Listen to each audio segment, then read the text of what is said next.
Voicing support for the former Kremlin critic in Russia is proving to be hazardous. In the days since Navalny's death, more than 400 people have been arrested in 30 cities for paying their final respects to him by laying flowers or candles. Many have been fined or jailed for several days. Mourners continue to place flowers and pictures of Alexei Navalny on makeshift memorials in St. Petersburg.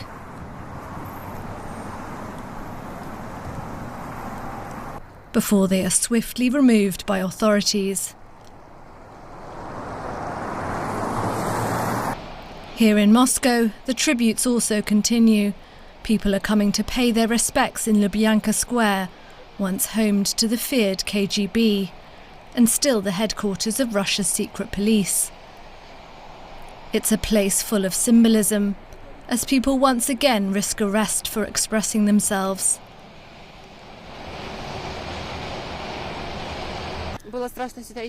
It was scary to come here because there are a lot of videos online of police detaining people. Grief, sadness. I cried non-stop for the first 2 days and have plenty of anger that things turned out like this, that they're killing people like this. And this has happened before. This is a real horror.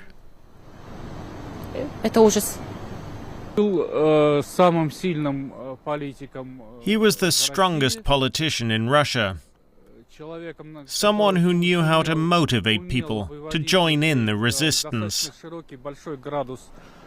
I couldn't say that I agreed with him on everything, but what he used to do was real politics. And it was what was really needed to be done in Russia, I think.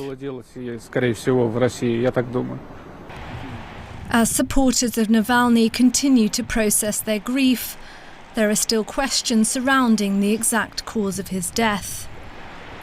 Many Western politicians accuse Russian President Vladimir Putin of being behind Navalny's death, allegations that the Kremlin has called unacceptable. Navalny's mother, Lyudmila Navalnaya, was seen visiting a morgue in Russia's far north, where his body is believed to be held.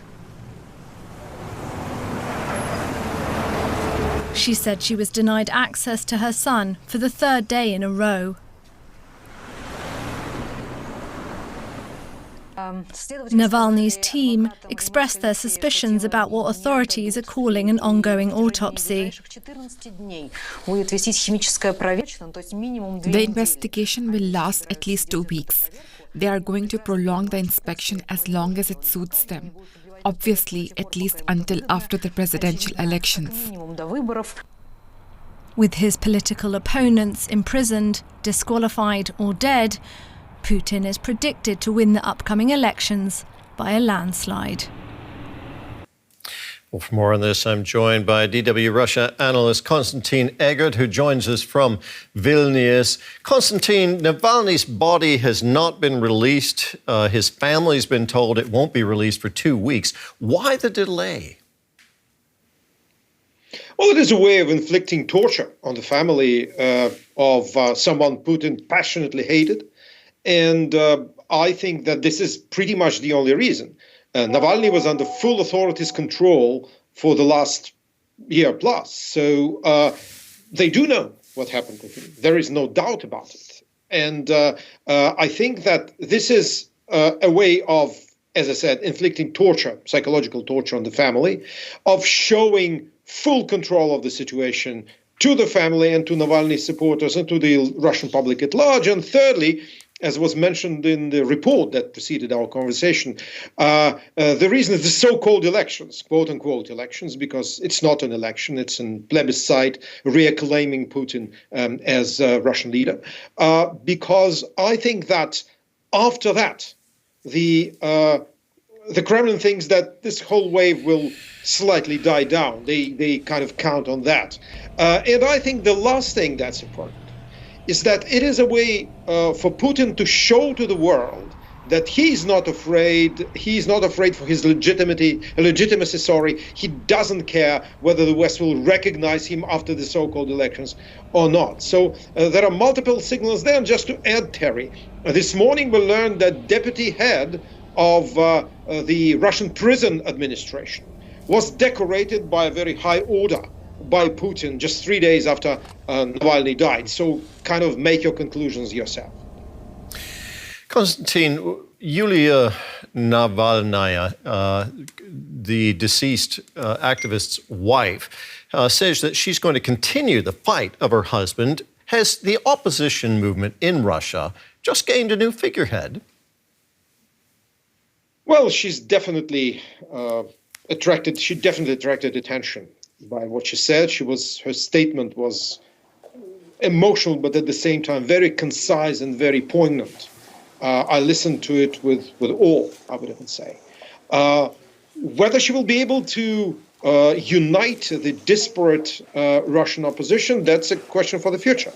Definitely she has the courage, and she has the, if you wish, the authority. She has the image, she has the recognition to try and do this. But of course, with Russian opposition being divided on many issues, including, for example, the attitude to Putin's war in Ukraine and what to do with it, it will not be an easy task. Now, Putin's main opponent is gone, and Russian authorities are keeping a lid on public outpourings of grief and anger. We saw that in our report, how they're taking away flowers that people lay in his memory. Domestically, this seems like a win for Putin, is it? Well, look, in Russia, there are no politics, Terry. So you can't discuss it in a way whether it's a win or a loss.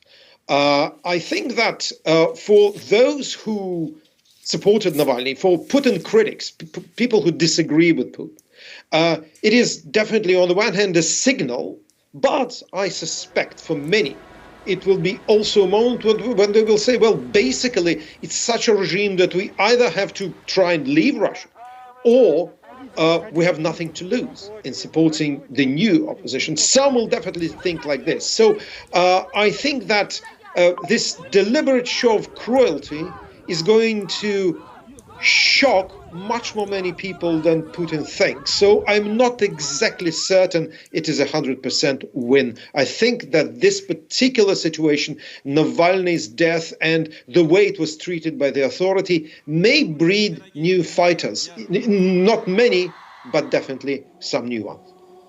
Konstantin, thank you very much as always. That was our Russia analyst, Konstantin Eggert. Thank you.